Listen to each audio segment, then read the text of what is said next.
An absolutely incredible day of giving with Midlands Gives. Today is the day, guys. Completely an online giving challenge. And midlandsgives.org, your chance to support the supporters right here in our community with the Central Carolina Community Foundation. Already today, over $2 million raised for a record-breaking 480 participating nonprofits. I wanted to take some time this afternoon and introduce just one of these incredible nonprofits. I'm a little geeked to spend some time with KC Robotics. KC stands for Kershaw County, where the students grades 7 through 12 are learning to become leaders through a robotics program. And that's why I'm a little geeked today. I'd like to welcome Paul Sullivan of the KC Robotics team. I believe we got the team with us today, Paul. We do. We have some of our team members. Not everybody could be here, but a good representation here today. So, well, thank you for taking the time. I know that this is a classroom setting, so we appreciate all the time we got with you. The team, Paul, has been busier than ever. From setup, cutting parts, 3D printing. How much time for your students goes into each project? The robots they built this year started in September, and they continue to work on them all the way through the final competition about 2 weeks ago. So it's meeting every week for 2 or 3 days a week and competing on the weekends. So it's a pretty long process throughout the whole school year. Now, with each student, everybody gets an experience they'll never forget. But for you, as a leader of the team, what lessons or skills are you hoping each graduate takes with them? It's really neat to see the students come in who can't use a screwdriver, can't use a tool, don't know how to do anything mechanical, they'll do programming, and then when they leave after a year or two, they're very independent and can do all that kind of stuff themselves, and you get to see them grow a lot in their knowledge. And interpersonal skills, you can see them develop, especially as they go through middle school to high school. We have some great successes, I guess, from people maturing and being part of the robot team. And it's neat to see even children or siblings of those graduate. We have one sibling back here, or a couple of them actually. So it's nice to see the program continue throughout the families as they progress through the systems. So for the students, does anybody want to raise a hand, your favorite part of being part of the KC Robotics team? Somebody better raise your hand. Everybody. Take off your mask and speak something. My favorite part is doing all the building for the robot and putting it all together. So on the website, I see you guys working with tools, putting these things together. Do you give them names like when you're done with them? Yes, our current bot is named Error 404. I'm sorry, say again? Talk loud. Error 404 is the name of our bot this year. Like on the website, Error 404, when you have a problem and you get a computer window. Yeah, there are a few problems with the robot, so that's where that name came from. So for one of them. Did y'all have a name for yours? Yeah. We named it, it was Homer. I think they named their other robot here on the right Homer. Yeah. Homer. All right. Error 404 and Homer. Paul, should we see what these things do in action? Yeah, that'll be great. So we'll start off with the one here furthest closest to this side. So they're gonna these rings they pick up off the floor, and then there's a goal in the back. Y'all can go ahead and move and get set up. They pick up the rings off the floor and then store them in a goal. And then they also pick up a wobble goal, which is this thing here up on the front, and they can move it on the field to get points. So we'll have one team demonstrate what they can do. And then if you have a question on that, we can answer it. And then we'll have the other team do a demonstration for their robot as well. Okay? Yeah.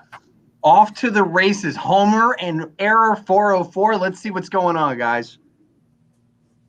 All right.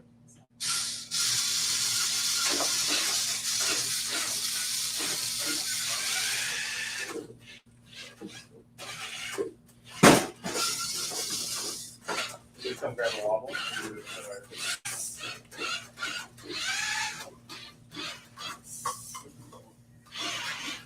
Oh my gosh.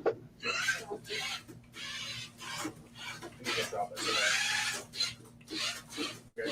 So they get points for scoring the rings, and then they get points for moving the wobble to certain places. So that's what, and they designed this robot themselves and came up with all the ideas and things. So we'll have the other team show you theirs, and they're going to shoot theirs into the upper goal for that structure instead of the bottom one. So it's kind of exciting to see it shoot through the air. Perfect. I saw no errors there, by the way. It looked phenomenal.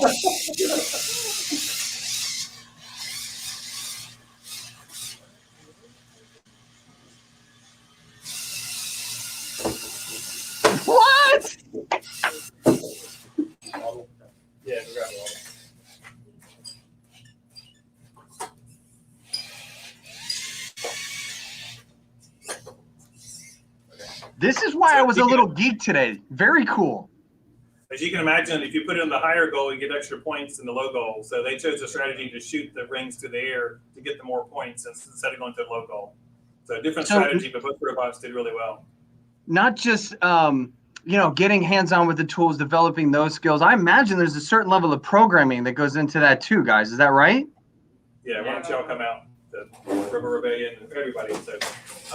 So actually, both teams did really well this year. So our Robo Rebellion team and the lighter blue shirts coming out. So they actually won the Control Award this year, which is the programming award for how well the robot does in their autonomous period. And we've never won that before, so they did really, really well for that. And then the other team, 208, they won the robot championship and had the most points in South Carolina for robot competitions. So we now have 2 more trophies to add to our collection, and the students are really happy. And we have a student grabbing the trophies real quick. So they're very proud of that. It takes a lot of time and effort to get that far. So. Oh, absolutely. And on a day like today, you can support students just like this. Midlands gives already an incredible afternoon on a Giving Tuesday. But you're seeing these skills in place. These students will leave with not just memories of being in this classroom, but some incredible skills to take with them. Paul, for donors today, I mean, how do those donations directly impact these students and help you continue to build this team and these skills you're teaching? Well, for these 2 robots, it takes over $5,000 for the entry fees and the parts and team shirts and that kind of stuff. Without that kind of contribution, we just can't do it. Thankfully, we have Invista, who is a company in our local area. They do great support for us each year. But we also do a program with a high school team. It's a bigger robot that's behind us. That one's $5,000 just to register. And we can't really do that without having good funding for it. So we take all the money we get and go right into the program to help support the students and get materials and register for competitions so we can go participate in the events. And this is not battle bots, right? This is much more finesse than battle bots, I'm assuming. I think they'd rather be battle bots, but it's not battle bots. Well, I'm glad we didn't have to see any destruction, because I know you guys worked really hard on these projects. So parents checking in the comments, Shara Scott, one of the team members' parents says, if anyone has any questions in the broadcast today, Shara can answer those for you. And KC Robotics team, you can follow them on Facebook, Twitter, Insta, at KC Robotics team. Guys, thank you so much for the time today. Thank you very much. We appreciate it. Thank you. We'll see you guys soon, and midlandsgives.org, still your chance to give today.